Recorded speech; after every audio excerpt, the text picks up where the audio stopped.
subscribe if you hate Karens, and comment where you're watching this video from. I, Victor Barnes, had finally done it. Years of relentless hustle, fueled by instant noodles and the burning ambition to escape the cubicle farm, had culminated in a singular, glorious reward. A Ferrari F8 Tributo. Rosso Corsa, naturally. What other color screams Italian engineering, raw power, and a life finally lived on my own terms? It wasn't about showing off, though I'd be lying if I said I didn't enjoy the admiring glances as I cruised down the Pacific Coast Highway. No, it was about proving to myself, to the ghost of my younger self who doubted I'd ever make it, that the sacrifices were worth it. That the late nights, the missed birthdays, the constant anxiety of startup life had, in the end, blossomed into something tangible, something beautiful. It was a symbol of victory, a physical manifestation of the American dream, perfectly polished and roaring with pent-up energy, ready to unleash its fury onto the asphalt.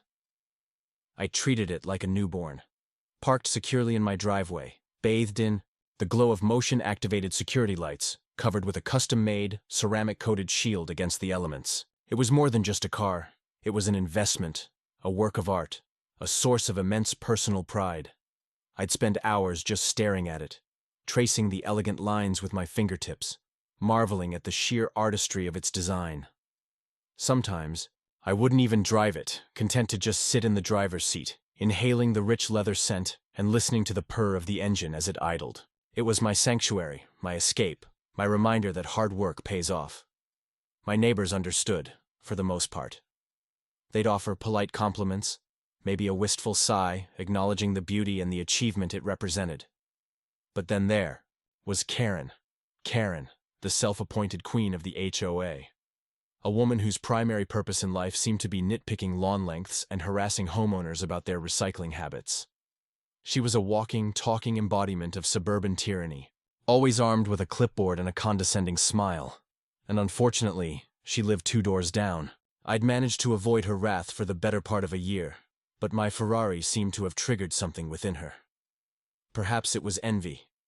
Perhaps it was a misplaced sense of moral outrage at my audacity to own something so extravagant. Whatever the reason, she started paying me an unusual amount of attention, always finding excuses to pop by for neighborly wellness checks, her eyes lingering a little too long on my prized possession.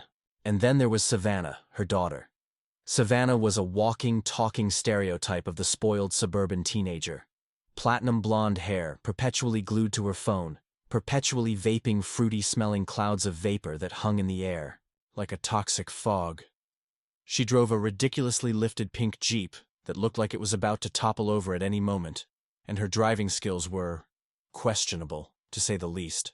I'd often witnessed her struggling to park, the screech of tires and the exasperated honking of other drivers a common soundtrack to my afternoons. And now, she was suddenly interested in my Ferrari. She'd stop me as I was heading out, peppering me with questions that felt invasive. How fast did it go? Were the doors hard to open? What kind of keys did it use? I tried to brush her off, telling her it was just a car, nothing special. But I could see the glint in her eye, the spark of something mischievous. A feeling of unease began to settle in my stomach. I knew, deep down, that Savannah and my Ferrari were a dangerous combination. My unease proved to be tragically justified. The week following Savannah's probing questions, I made sure to be extra vigilant. I even considered installing additional security measures, but the thought seemed paranoid, even for me. After all, what were the chances of someone actually stealing my Ferrari? I had the cameras, the alarm system, the cover, the locked garage. It was practically impenetrable. Or so I thought. Monday morning dawned like any other. I brewed my coffee, checked my emails, and prepared for another day of conquering the digital landscape. It wasn't until I opened the front door to retrieve the newspaper that the world tilted on its axis. The Ferrari cover was askew, half draped on the driveway like a discarded shroud. A wave of nausea washed over me.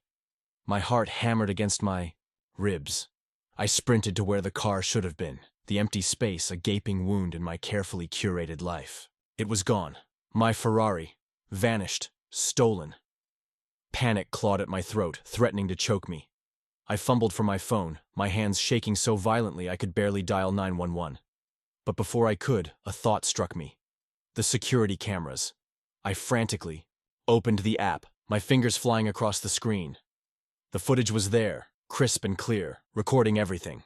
I skipped back through the night, my breath catching in my throat as I saw it. 3:48 a.m. A lone figure, cloaked in a hoodie, creeping onto my property. The figure was undeniably Savannah. She moved with surprising stealth, her flip-flops barely making a sound on the pavement. In her mouth, she held a small flashlight, illuminating the lock on the garage door. How did she get in? Then I remembered Karen's neighborly wellness checks.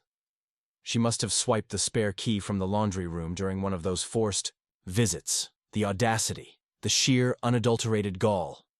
Savannah expertly disabled the alarm, another detail she must have gleaned from her intrusive questions, then wrestled with the Ferrari cover, her phone flashlight bobbing erratically. Finally, after what felt like an eternity, she peeled back the cover, revealing my Rosso Corsa beauty in all its glory. For a moment, she just stood there, silhouetted against the dim light, seemingly awestruck. Then, with a nervous glance around, she climbed into the driver's seat, her face illuminated by the interior lights.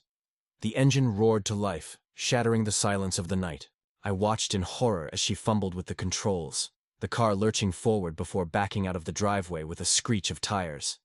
She was gone. My Ferrari, gone. Stolen by a spoiled teenage delinquent. I collapsed onto the porch steps, my head in my hands, the reality of the situation crashing down on me.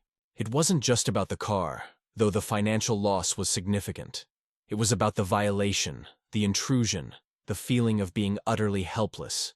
Everything I had worked for, everything I had protected so fiercely, had been taken away in the space of a few minutes. I finally managed to dial 911, my voice trembling as I reported the theft.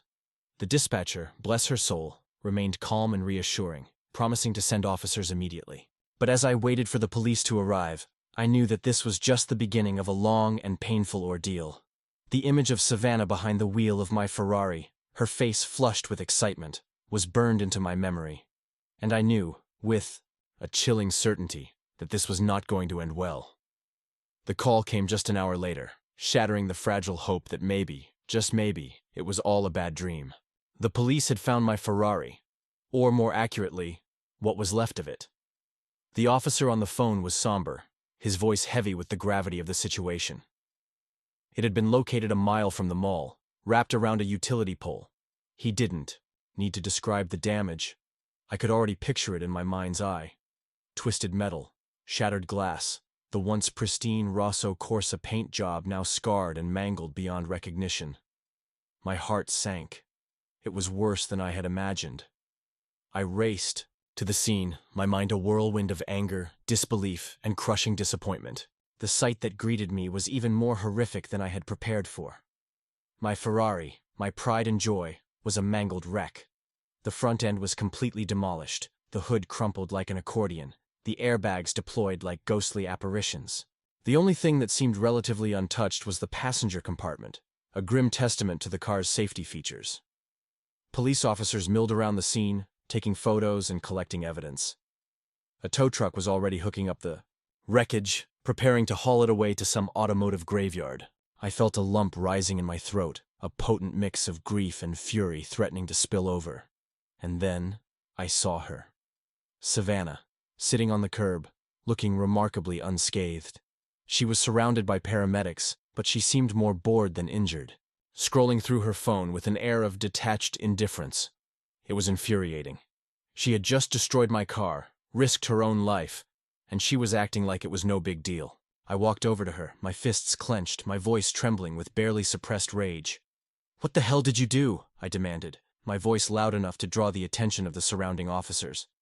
Savannah looked up, her expression shifting, from boredom to a fleeting moment of surprise, followed by a practiced pout. "It wasn't my fault," she whined, her voice dripping with artificial innocence. "The car just launched itself forward.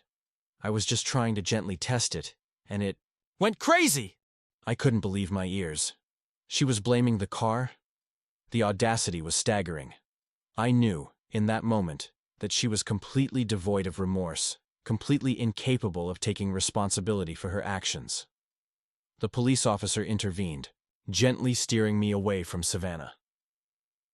"Sir, I understand your frustration, but please calm down. We're still investigating the situation." I took a deep breath, trying to regain control of my emotions. I knew that losing my temper wouldn't solve anything.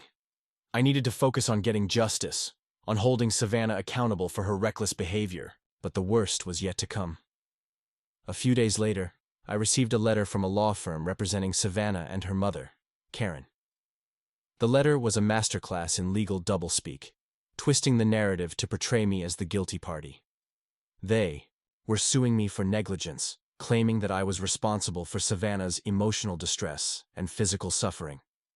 They argued that I should have known that my high-performance vehicle posed a danger to minors, and that I was negligent in leaving it unattended in view of minors. Karen even added a personal statement, decrying the presence of Ferraris in family neighborhoods, as if my car was somehow a blight on the community. I was stunned. Not only had they stolen and wrecked my car, but they were now trying to profit from their crime. The sheer audacity of it all was breathtaking. I felt a surge of anger, stronger than anything I had ever experienced. This was not just about the car anymore. It was about principle. It was about standing up to bullies, about refusing to be victimized. I vowed to fight back, to expose their lies, and to make them pay for what they had done. The lawsuit was a slap in the face, a bitter reminder that even after being wronged, I was still expected to defend myself. But I wasn't going to cower. I contacted a lawyer, a no-nonsense woman named Ms. Evans, who had a reputation for taking on tough cases and winning. When I explained the situation, showed her the police report, and outlined the details of the theft, her eyes narrowed. "This is outrageous," she said, her voice laced with indignation. "We're going to fight this, and we're going to win." And then she smiled, a predatory gleam in her eyes. Luckily for us, they've made a few strategic errors. The first piece of evidence was, of course, the security camera footage. It was irrefutable proof that Savannah had broken into my property and stolen my car. But Ms. Evans wasn't satisfied with just the obvious. She wanted to build an airtight case, one that would leave no room for doubt. She subpoenaed Savannah's phone records, and that's when things started to get really interesting. Buried deep within her Snapchat history was a post from the night of the theft. A selfie of Savannah, grinning mischievously, with the caption, "Ferrari heist time. Quote, too fast, too curious." It was a smoking gun, a blatant admission of guilt. But there was more. Much more. Ms. Evans also uncovered a series of text messages between Savannah and her friends, bragging about her escapade. "Watch me drift this thing around the cul-de-sac," she wrote in one message. "Victor's rich, he won't even notice." In another, she boasted about how easy it was to break into my garage, detailing how she had swiped the spare key from my laundry room. The evidence was mounting, painting a clear picture of Savannah as a reckless, entitled teenager with a penchant for theft and a complete disregard for the consequences of her actions. But the most damning piece of evidence came from an unexpected source: Savannah's own TikTok account. Under the username Luxury Lover Sav, she had been posting videos for months, reviewing borrowed luxury vehicles. The videos were slickly produced, featuring close-up shots of the car's interiors, dramatic driving sequences, and Savannah's breathless narration. "This week, I'm taking you for a spin in a brand new Lamborghini Aventador," she would gush, before launching into a detailed description of its features. What she didn't mention was that most of these cars were obtained through dubious means. Some were test drives from dealerships that she had authorized, using her mother's name and credit card. Others were cars she had borrowed from neighbors while they were out of town. And of course, there was my Ferrari. Ms. Evans compiled all of the evidence into a comprehensive legal document, a scathing indictment of Savannah's behavior and Karen's complicity. The document was a work of art, meticulously researched, expertly written, and utterly devastating. When Karen and Savannah's lawyers saw it, their faces paled. They knew they were in trouble. The lies they had spun were unraveling, exposing them for the manipulative, opportunistic individuals they truly were. The smugness that they had exuded just weeks before had vanished, replaced by a look of wide-eyed panic. They tried to negotiate a settlement, offering to drop the lawsuit in exchange for a small payment from me. But Miss Evans wasn't having it. She wanted a full apology, a public admission of guilt, and a substantial payment for the damages they had caused.